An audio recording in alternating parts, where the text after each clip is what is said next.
Hello guys! Hello Libra! Welcome dito sa aking channel. Kapalaran 888. Welcome! Alamin natin kung anong messages, vibration, gabay energy para sa lahat ng Libra. Ito ay monthly reading para sa lahat ng Libra. Okay. First two cards tayo. Aqua Aura and Ametrine. Okay, Aqua Aura. Okay. Libra. April na tayo, Libra. So, nakikita ko sa'yo dito, pwedeng 9 months kang maraming pinagdaanan, 9 years, parang ganon. Etong first card na to, it's parang masasabi natin na tinatapik ka sa balikat mo ng iyong mga spiritual helpers and guide. Dito sinasabi ng barahan na if you have anxiety, may anxiety ka ba, may depression, or yung mabilis kang magalit, mabilis kang mairita, dito sinasabi na importante yung healthy communication sa relationship. Ang relationship na sinasabi dito, hindi lang naman like sa intimate, mag-asawa, mag-boyfriend, mag-live-in partner. Hindi. Sa anak, asawa, sa kapamilya, kapatid, kaibigan, katrabaho, kakilala, kailangan mong ayusin yung communication.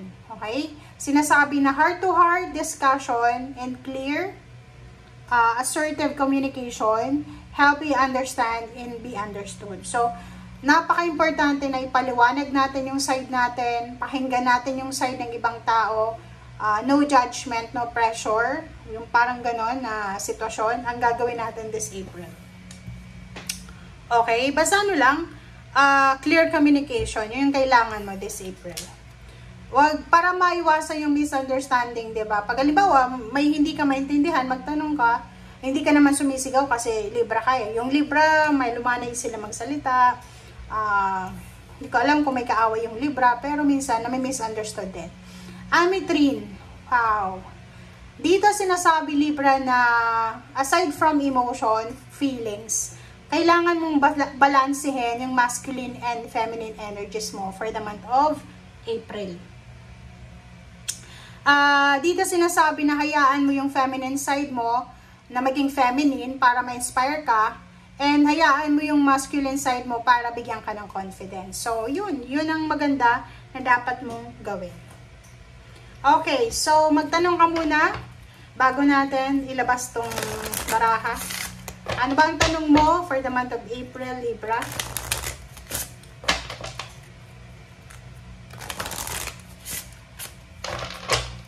Okay. Eto, remain positive. Diba? Sinasabi sa'yo dyan, Libra, ng baraha na manatiling positibo. Okay?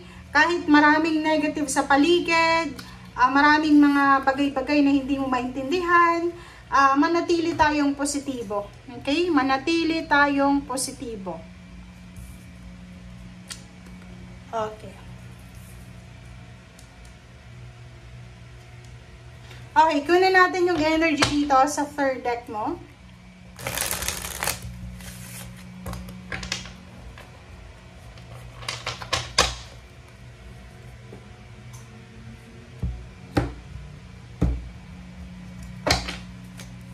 Okay.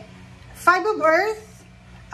Sinasabi ng baraha sa'yo dito na if Libra, marami kang inaalala, like financial problems, emotional problems, health problems, dito sinasabi na wag kang magsasuffer alone, 'di ba? So wag mong tawag dito, hindi mo dapat 'yan kinikim-kim na mag-isa. Okay? Seven of Bear, mag-iingat tayo sa buwan ng April kasi sa usaping pera na naman 'to. Posibleng mawalan ka ng pera dahil sa mga magnanakaw, sa manluloko, sa scammer. Okay? Ace of Earth, sinasabi ng baraha sa'yo dito na may mga good news ka na matatanggap na pwedeng magdala sa'yo ng abundance, new opportunities, new resources, lalo na sa usaping salapi. Next card natin is Five of Air. Nakikita ko sa'yo dito na yon, mag-iingat ka, Libra, sa pagtitiwala. Sa sobrang kabaitan mo, pwedeng madenggoy ka, pwede kang maloko, may scam. So, dito sinasabi, i-assess muna natin yung sitwasyon, huwag tayong magtitiwala agad-agad. And Ace of Water, Sinasabi ng baraha sa'yo dito na makinig ka sa iyong emosyon, makinig ka sa iyong feelings, honor your feelings, makinig ka sa intuition mo, and umiwas ka sa distractions, umiwas ka sa mga tao, sitwasyon na alam mo na hindi maganda para sa'yo. Nakikita mo tong Wheel of Fortune na to, it's number 10. Sinasabi ng baraha na this month of April, this is one of the luckiest month para sa'yo. Kasi yung Wheel of Fortune na iikot siya para bigyan ka ng progress, ng change, transformation, and good luck and good fortune. Okay?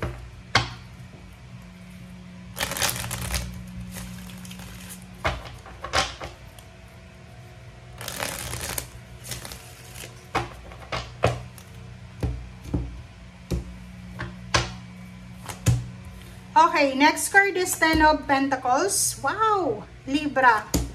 Pera to, oh. Dalawa yung Five of Earth. Dalawa yung baraha na nagsasabi na you are suffering from lack of money. Nag-aalala ka para sa physical health problems. But, nandito yung freedom. Financially, you will be free. Financially, you will be at peace. Parang ganon. Oh, diba? Wow. And sa ilalim niya, victory and success. Ilagay natin dyan. Oh, dalawa yung Seven of Air. Dalawa yung Five of Earth. Okay lang yan. Okay lang yan. Oh, dalawa din yung Wheel of Fortune. Isang Magician. And good news. Okay. So, yun, Libra. Kung makikita mo dito, sinasabi na may good news. Makakatanggap ka ng letters, documents, cards, email, chat, or anumang klase ng communication ito. And isang unexpected sorpresa ang darating sa'yo. Dalawa yung Wheel of Fortune. Dalawang beses ka na bibigyan ng pagkakataon ng universe para magbago yung takbo ng buhay mo. So it's a second chance, third chance, hanggang 10 times na chances ito ang ibibigay sa'yo. Dito naman sa Queen of Swords, sinasabi ng baraha na maging maingat ka sa pagtitiwala. Kasi dalawa yung Seven of Air mo, it's either dalawang tao to or dalawang beses ka na gustong i-scam or gustong lokohin. Six of Wands is a victory, success, recognition, awards, rewards, or anything na successful siya. Ten of Pentacles, nakikita natin dito, lump sum of money, luxury, inheritance, payouts, payments, and mahahawakan mo siya by the month of April. Financially, you will be free. Physically, you will be free. You will be at peace. Sinasabi ng baraha sa'yo na siguro ilang araw, ilang buwan, ilang taon kang hindi makatulog ng maayos. And nakikita ko sa'yo dito na full of excitement, full of freedom. Nakikita ko yung excitement na to dahil sa mga victory and success na paparating. May mga taong manluloko dyan na binabalakan kang i-scam, but luckily, you are protected, you are guided ng universe. Hindi sila magtatagumpay. Okay? Thank you guys for watching. Bye!